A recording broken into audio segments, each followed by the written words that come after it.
Rain fell mercilessly on Helena's hunched shoulders as she pressed against her chest the dark wooden box containing her husband's ashes. Around her, half a dozen old miners, men with cracked hands and hollow eyes, stood in silence, hats pressed against their chests as if they could still hold back time with a gesture. The cemetery was small, surrounded by silent mountains that had once been the livelihood of the town of San Diablo. But now they only held empty holes and heavy secrets. Joaquim's name was engraved without pomp on the bronze plaque, no mention of his history with the company that had exploited those mountains for decades. Helena wasn't crying. Her eyes were dry, not from lack of pain, but from something deeper. Purpose. She had been waiting for this day, for this moment. And when the burial was finished, without words or handkerchiefs, she turned toward the town center, to an event that had been announced with fanfare in the regional newspapers. In the main square, under a platform decorated with green and gold banners, the CEO of Titan Mining Corporation, Dr. Maxwell Grierson, spoke to a bored audience of shareholders and local politicians. They a man with a deep voice and an arrogance that seemed to drip from every syllable he uttered. Beside him, a glass display case exhibited the company's new emblem, a fragment of lustrous rock, supposedly from the latest drilling in San Diablo. The last breath of gold from these lands, he boasted, laughing with superiority. It was at that moment that Helena appeared. No one noticed immediately. She wore black, the box still in her arms, and walked slowly to the platform. When security tried to stop her, Maxwell, curious about the interruption, made a gesture of permission. Helena climbed the steps like someone ascending to a sacrifice, staring into the cold eyes of the man who had once laughed at her husband's denunciation of illegal contamination. "This here," she said, extending a small piece of irregular rock, still dirty with earth, was found in my husband's backpack. Before he died, he told me that they would never recognize what truly shines. Maxwell arched an eyebrow. He took the sample with disdain, evaluating it between his fingers as if it were just another unimportant stone. "If this is pure gold," he said, laughing with scorn, "I'll kneel right here in front of everyone." The audience laughed along. Some cameras recorded the scene. A local journalist smiled. Helena didn't respond. She just turned and descended the stairs, leaving the rock in the man's hands. The rain was beginning to stop. 2 days later, the sample was sent, by protocol, to the company's own laboratory. No one expected anything. It was just a show of force, a way to definitively end the rumors about Joaquim. But something happened. The first technician called the supervisor at 2 in the morning, nervous. The supervisor woke the operations director, who called Maxwell at 5 in the morning. The report was clear. Extremely high purity gold, unmixed with other minerals common to that region. And stranger still, no geochemical signature compatible with any known mines in San Diablo. Maxwell didn't laugh this time. He cancelled interviews and called an emergency meeting with the legal department. Meanwhile, in the modest house where she had lived with Joaquim, Helena sat before the cold fireplace, holding a paper yellowed by time. A map, hand-drawn, with shaky lines, almost childish, but with precise annotations. In the lower corner, a red circular mark. Interdicted outflow, dangerous, but true. She folded the paper carefully and stored it inside the ash box. Then she took an iron key hidden behind a fireplace brick and hung it around her neck. The mountains outside seemed to breathe again. The next morning, when the laboratory requested a second sample for confirmation, Helena was no longer at home, nor anywhere in the city. The map had disappeared with her, and in the Titan Mining Building, Maxwell reviewed in slow motion the moment when he held the dirty rock, smiling on national television. The phrase he had said now echoed like a threat made to himself. "If this is pure gold, I'll kneel." And someone, somewhere, was beginning to collect on that promise. The silence in the internal halls of Titan Mining Corporation was absolute, broken only by the hum of air conditioning and the intermittent clicking of keyboards. The company's internal laboratory, a clinical structure of steel and glass in the basement of the administrative building, had become the epicenter of an earthquake that had not yet reached the surface. Cross-referenced reports from 2 independent teams confirmed the impossible. The sample delivered by the widow was composed of 99.9998% pure gold. An alloy so clean it could only have been processed industrially, but that rock showed no signs of artificial refinement. It was raw, natural, and absolutely anomalous. Maxwell Grierson passed his eyes over the report with a furrowed brow, seated at the head of the meeting room where only his oldest directors had a place. Before him, the heads of legal, geology, and communications seemed smaller than ever. He said nothing for long seconds, just drummed his fingers on the glass table, staring at the piece of rock inside an acrylic dome. It was ironic. The stone he had publicly mocked now seemed to radiate a silent authority that eclipsed everyone there. "Is there any possibility that this composition is the result of manipulation?" he asked finally. "None," replied the geologist, adjusting his glasses. "The dominant isotope is Or-197, typical of natural gold. The curious thing is that the geochemical signature suggests formation in a deep geothermal environment, but with no correlation to the layers we exploit here. It's as if it doesn't belong to this mountain." Maxwell turned to the communications chief. "Containment. Control the leak. No one outside this room should know about this. Bury the reports, register as inconclusive, and bring me another identical sample. We're going to reproduce this composition, whatever it costs. I want that gold. I want to know where it came from."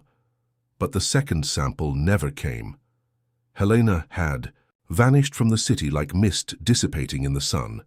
Her neighbors said she had left in an old car without saying goodbye.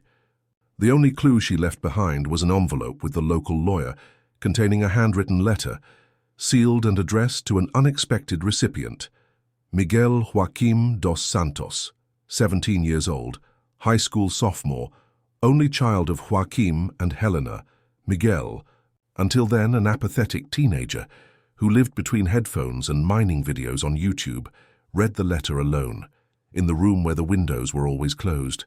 In his mother's strong handwriting it read, "Miguel, if you're reading this, it's because you already know the stone is real. Your father discovered something that could change everything, but didn't have time to tell anyone. I won't be able to either. Guard the map with your life, but only go there when you know why you're doing it. Not for revenge, but for truth. Deep down, what's buried isn't just gold." Inside the envelope, the same map she had guarded so zealously, and with it a note on vellum paper, old, with the Titan mining coat of arms in relief. On it, something, crossed out by hand. "Gallery Z13, sealed for instability risk, do not document." A phantom mine. Miguel didn't know what to do with it. But he felt, for the first time since his father's burial, an unease he couldn't ignore. At school, everything had become a murmur. The plaza scene, the CEO's challenge, the rumors about the sample, everything circulated in short videos, memes, headlines. "The widow's gold," they said. But no one seemed to wonder why that gold existed.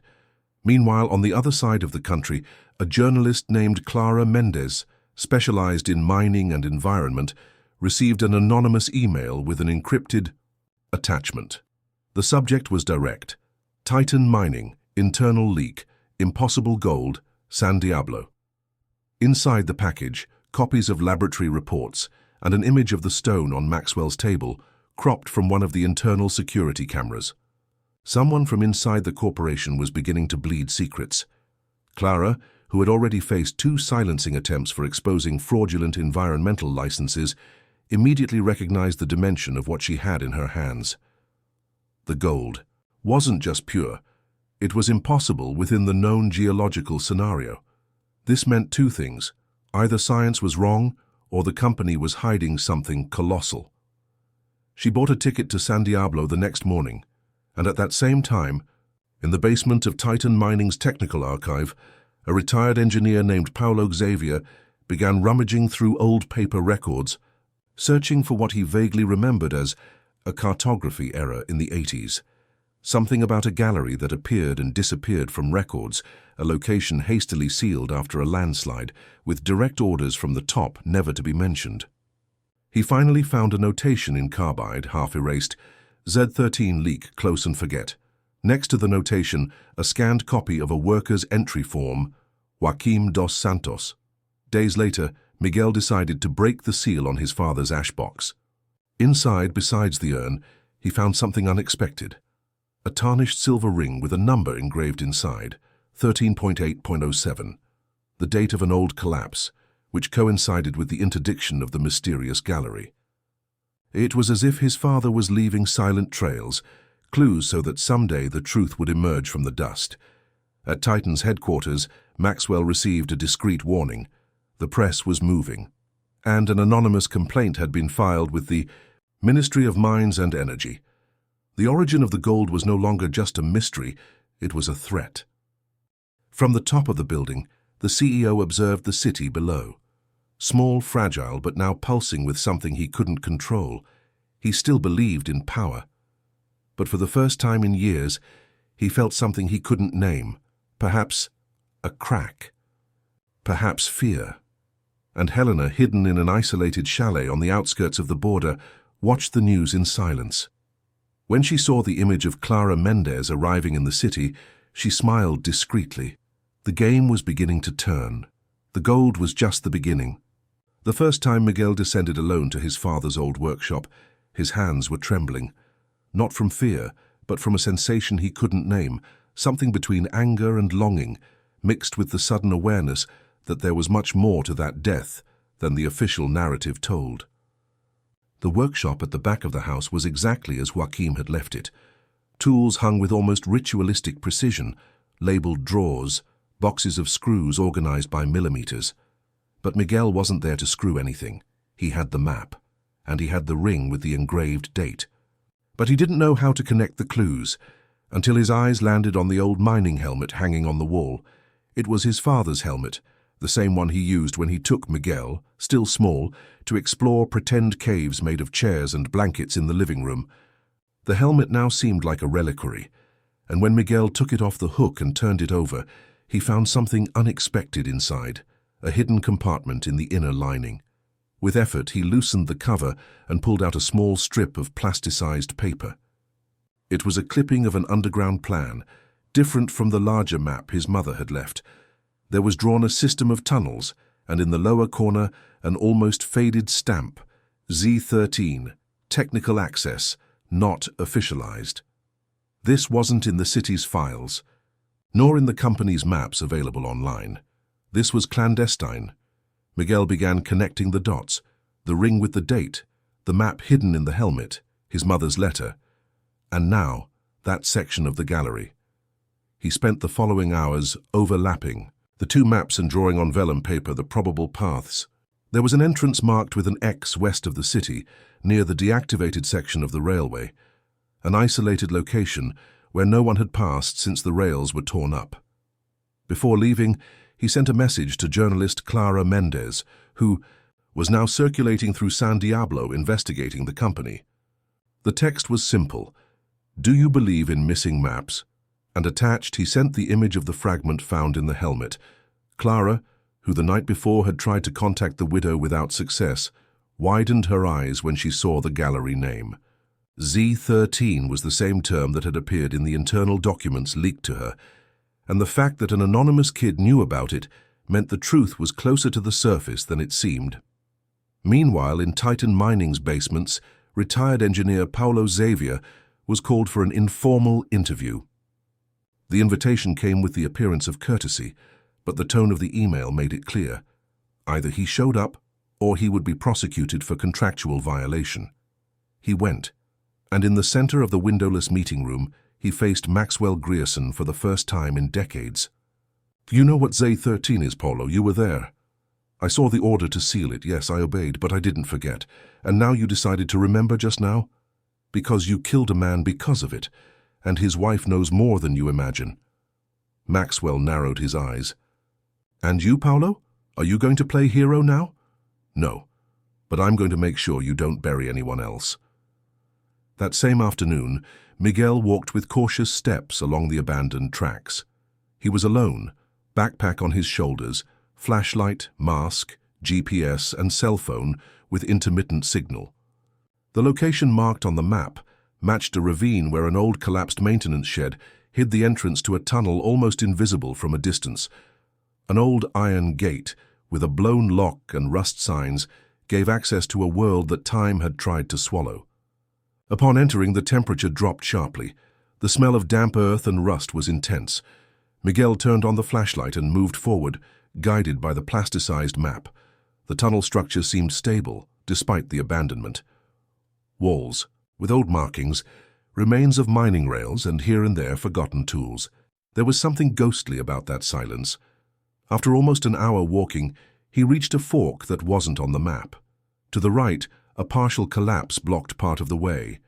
To the left, a narrow corridor led to a half-open metal door where it read, painted by hand, Z13, do not enter. His heart raced. Miguel entered. Inside the gallery, he found what appeared to be a rudimentary but still functional extraction station. There were rails, broken wagons, and in the back, a rocky cavity where gold literally shone on the walls. It was as if nature had birthed that hidden vault far from light, but there were other things there too. Metal drums with labels of toxic chemical products, reagent vessels, clandestine prospecting equipment, and in the corner, a pile of soaked documents with the Titan logo.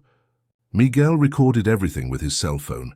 He registered every detail, and in doing so activated a small sensor hidden in the wall, a rudimentary but functional trap, a silent alarm, but one that emitted a signal.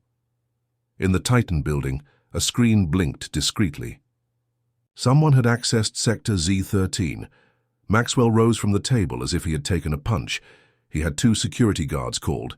He grabbed his coat and called a number he avoided using. Activate the Golden Protocol. Someone invaded Z13. I want silence. But I want results. Miguel, unaware he had been detected, left the mine with his pockets full of evidence, photographs, samples, videos, damp copies of documents. The sun outside seemed stronger than ever, but someone was watching him from afar. And it wasn't just Clara Mendez, nor Maxwell. It was Helena, smiling in silence. The next move, she knew, would have to be hers. The images captured by Miguel circulated quickly between devices, encrypted clouds, and journalists hungry for real scandals. Clara Mendez was the first to see the complete material. She didn't expect so much. High-definition recordings of the auriferous walls of Gallery Z13, records of chemical waste barrels marked with recent dates after the supposed cessation of operations in San Diablo, and semi-intact internal Titan mining documents, some with signatures of directors still in office. She knew what that meant. There was illegal extraction ongoing, using supposedly abandoned structures, and with severe environmental risk. But more than that, there was a bigger crime there. A silenced body beneath the earth. A man who tried to expose it, and died. Clara met Miguel at a discreet cafe on the city's outskirts. He seemed older than his recent photos indicated. Something in him had matured in recent days, perhaps the weight of truth, perhaps his mother's absence. She sat across from him, pulling out the tablet with the images. This is more than a complaint, Miguel. This is ammunition. If we release this now, Titan implodes. And my mother? Clara hesitated. She knew she couldn't promise safety where there were no guarantees. If she's alive, she already knows the war has begun. Miguel pulled something from his pocket, his father's ring. He showed Clara the date engraved inside. The day Z13 collapsed. He survived. But he kept this until he died, and never told anyone. Clara looked at the piece like someone looking at a time capsule. Maybe he told her. Maybe she's protecting something bigger. At that moment, a phone rang, not Miguel's. It was Clara's reserve phone, the one she used for anonymous sources. She answered cautiously. "You're being followed," said the female voice on the other end. Clara froze. "They're using silent drones. 2 cars. You have at most 4 hours to get out of the city with that material. And Miguel, he needs to hear something." "Who's speaking?" But the call had already ended. On the screen, just an impossibly short number, 001. That same afternoon, Helena walked through a stone corridor under the fine rain. She was soaked to the bone, but her steps were determined. The chalet where she had hidden for the past weeks was now behind her. In her hands, she carried a reinforced plastic box with samples collected over the years. Pieces of rocks, bottles with contaminated soil, records that Joachim had hidden before his death. But above all, she carried a recording. It was an old flash drive hidden at the bottom of a geology book. The file title, Z13 Final Confession Move. In it, Joachim appeared before the camera, with red eyes, stubbled beard, and the muffled sound of mine machinery in the background. If you're seeing this, it's because I couldn't get out. Z13 isn't dead. They lied. There's gold, yes, but there's also a chemical leak that has already killed animals, contaminated water tables, and is affecting the workers, including me. I coughed blood yesterday, and today one of the supervisors told me he saw a drum with the Titan symbol being buried in Sector 4. They're hiding more than gold. They're burying evidence. Helena, Miguel, forgive me. Helena closed her eyes as she reviewed the video. Her face didn't tremble. There were no tears. Just a force centered around a mission. Make that public. Ensure her husband's name wouldn't be just another number on an accident spreadsheet. Joachim had tried to be fair and died alone, silenced by an empire of silence. But his voice would survive if she could reach the right contact. On the other side of town, Maxwell watched furious, a simulation of public image collapse projected by his risk analysts. The mere mention that Z13 still existed had already dropped the company's values by 4.8%. And now videos, witnesses, field. Reporters were emerging. He knew what was coming. Congressional inquiry, fines, arrests, maybe his. Enough, he said. Use maximum protocol. I want to track every upload, every movement of that journalist. And bring the boy, with or without consent. The next night, Miguel was kidnapped. He was returning from a friend's house when a dark car pulled up at the corner. Masks, strong hands, a syringe, darkness. He woke up hours later, in a white room. Under intense light, not tied up but confined, a man in a suit entered. No identification. Where is the original video? What video? Your father's confession. We know you have it. Miguel laughed, still dizzy. You're always behind. You think you're in control. The man didn't smile, he just left, leaving Miguel alone with a camera in the corner and a microphone hidden under the table. Meanwhile, Helena crossed the state border with the help of a clandestine driver, the flash drive in her pocket. Clara Mendez, in turn, sent all files to 3 international press contacts, one of them already confirmed. The next day, a complete story about Titan mining would be on the cover of The Guardian. But there was a price. Underground, in Gallery Z13, something was about to collapse. After Miguel's visit, the chemical leak had increased. Toxic gases were accumulating, and old sensors, connected to a still active central system, began to blink. An automatic alert was sent to Titan's main system. Maxwell read the warning and went pale. Risk of explosion from gas accumulation, Zone Z13. If that happened, the structure would collapse. And with it, all the evidence still at the location. He smiled then. For the first time in days, a collapse could erase everything, literally. And from the mountaintops, Helena observed the city for the last time, with binoculars. Beside her, Clara. If they blow up the mine, the truth dies, Clara said.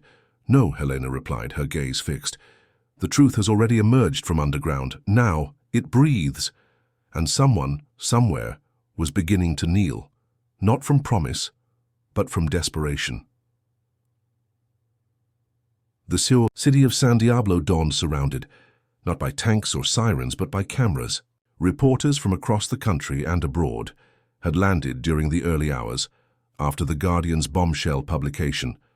Titan mining involved in illegal extraction, toxic material concealment, and worker silencing in secret Brazilian mine.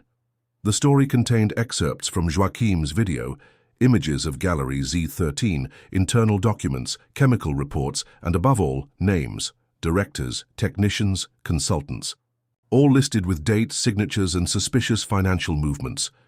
In the Titan building, Maxwell Grierson watched the news in absolute silence. The phone rang constantly. Calls from shareholders, ministers, lawyers, investors from Asia and Europe. Emails with account blocking orders, contract cancellations, and finally the official summons from the public ministry. He should testify within 48 hours. The order included freezing company assets and seizing central servers. The congressional inquiry had been established before noon. Maxwell knew the fall was certain, but what disturbed him most was something else. He still didn't know who had managed to leak everything.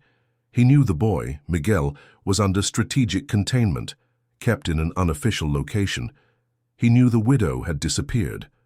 But someone inside Titan itself, had facilitated the document leak.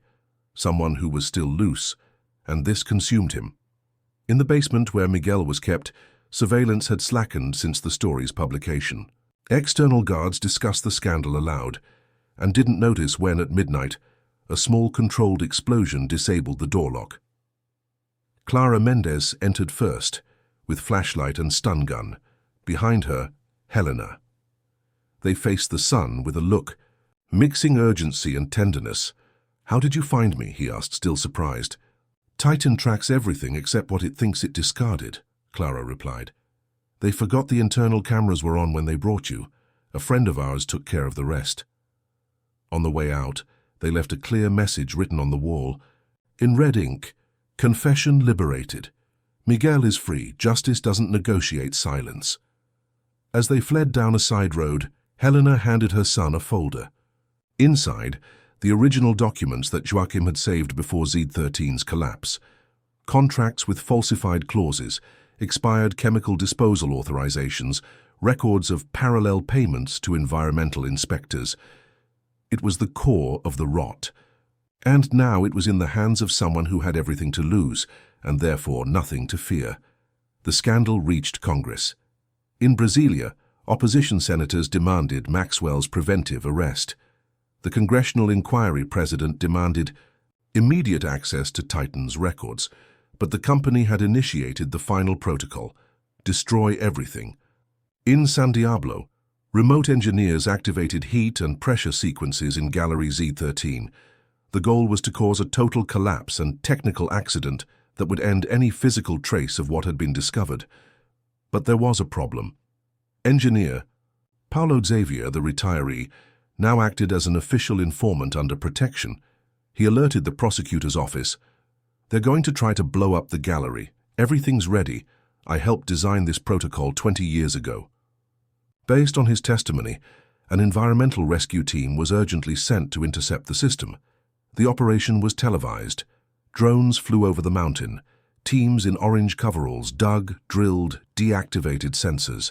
In real time, all of Brazil watched the attempt to preserve the only remaining physical proof of the buried truth. It was a duel between justice's urgency and cover-up's desperation. And then, at the exact moment when Titan's sensors signaled complete collapse, the transmission showed the Z13 entrance being manually sealed by federal inspectors. The structure had held, and now it was under state guard. That same night, Maxwell tried to flee. Dressed in civilian clothes, dark glasses, and false passport, he arrived at an acquaintance's private hangar, but the plane never took off. Federal. Police awaited him at the boarding gate. The images of his arrest, handcuffed with wrinkled suit and hollow eyes, circled the world. No knee touched the ground, but something in him had bent inside. Upon returning to San Diablo, Miguel, Helena, and Clara were received by a silent crowd. Ex-miners, residents, journalists, students, activists. No one applauded, no one shouted. They just stared at the three with the respect reserved for those who carried truths too heavy. Helena took from her pocket the pendant with Joachim's ring and hung it on the gate of the old Titan headquarters, now abandoned. A symbol, an epitaph. In the following days, Clara published a series of documentary reports. Miguel was interviewed by international outlets. Helena refused all book, movie, or political offers. "I just wanted his name not to be forgotten," she said. But something else happened. One last twist. Engineer Paulo, reviewing the leaked documents, found a forgotten clause in one of Titan's old contracts, a land donation in the name of Joaquim dos Santos as compensation for a work accident. Land exactly over the Z13 gallery entrance. Legally, the land and everything beneath it belonged to Joachim, now to Miguel. Justice had run its course, but the story still breathed. And in an empty lobby, before a forgotten security camera, an anonymous Titan employee, while cleaning the last tables, knelt before the golden rock that had once been cause for laughter, not from devotion, but from belated respect. And the gold finally shone again with another name. Maxwell Grierson's trial was broadcast live to the entire country, not by legal imposition, but by public demand. The Titan mining case was no longer just a corporate scandal. It had become an open wound in the memory of a nation accustomed to mineral impunity and structural silencing. Witnesses followed one another. Clara Mendez presented the complete investigation dossier, Paulo Xavier detailed the cover-ups backstage, and Miguel dos Santos, with a firm voice, read the final letter his mother had left for the court. Helena didn't appear at trial. She was out of town, secluded, fulfilling a deeper and more silent mourning than any headline. But her absence said everything. She had already done what needed to be done. She had transformed pain into denunciation, and now withdrew from the arena like someone ending a sacred rite. Maxwell, at the defendant's bench, seemed smaller than the man who had laughed on the platform months before. The cameras no longer captured the calculated haughtiness of a powerful executive, but rather the evident wear of someone defeated from within. During his testimony, he tried to maintain the narrative that he didn't know the extent of clandestine operations, but the documents contradicted him. When asked if he recognized the rock delivered by Helena at the event, he swallowed hard. He confirmed. The judge didn't comment. Just noted, the sentence came quickly. 31 years in prison for environmental crimes, corpse concealment, active and passive corruption, evidence destruction, and gang formation. Other executives received varied sentences. Some fled, others made deals. But the symbol of the fall, the man who had promised to kneel if that was pure gold, was now just another name among the many who collapsed under the weight of their own lies. Miguel officially inherited the land where Gallery Z13 rested, not as wealth, but as responsibility. In partnership with Clara and the National Institute of Geosciences, he transformed the site into a memory and environmental impact station, open for visits by schools and researchers. No new excavation would be permitted. The gold there would remain untouched as testimony. The space received the name Joaquim dos Santos, and at the entrance memorial, a simple inscription, "Not all wealth shines, some scream." Clara continued, her work as an investigative journalist, now with international visibility. But she refused interviews when the subject was Helena. She would only say, "She did what many didn't dare," and then withdrew. That's all you need to know. Helena, for her part, reappeared only once. She visited the station at night alone when she knew Miguel would be traveling. She walked slowly along the paths lit by lanterns, leaned against the wooden fence surrounding the sealed mine entrance, and for a long moment just breathed. Beside her, a girl from town recognized her face. She approached slowly, eyes shining. "Are you the wife of the gold man?" Helena smiled without responding.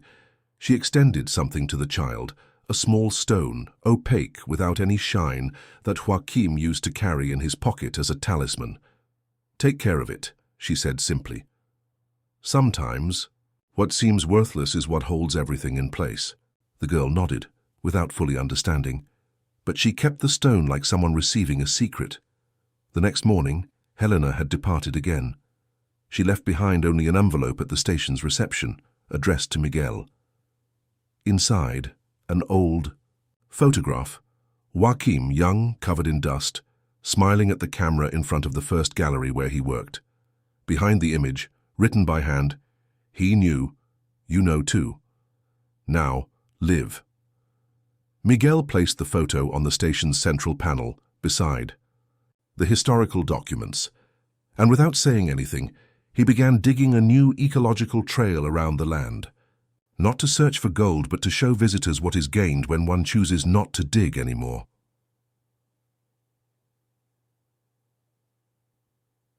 Joaquim dos Santos's name entered official records as a historical whistleblower. Titan mining was dismantled. Part of its assets was converted to reforestation and sanitation programs in affected regions. But the greatest impact wasn't in the numbers. It was in the new silence that spread over San Diablo, no longer the silence of omission, but that of restored peace. Gold was never again extracted from that land, not by prohibition, but by respect. As if at the end of everything, everyone understood what Helena had said without saying, that the true jewel had been buried there not in the soil, but in the gesture, in courage, in silence transformed into voice. And somewhere, far from the lights, a woman walked among stone trails with free hands finally light.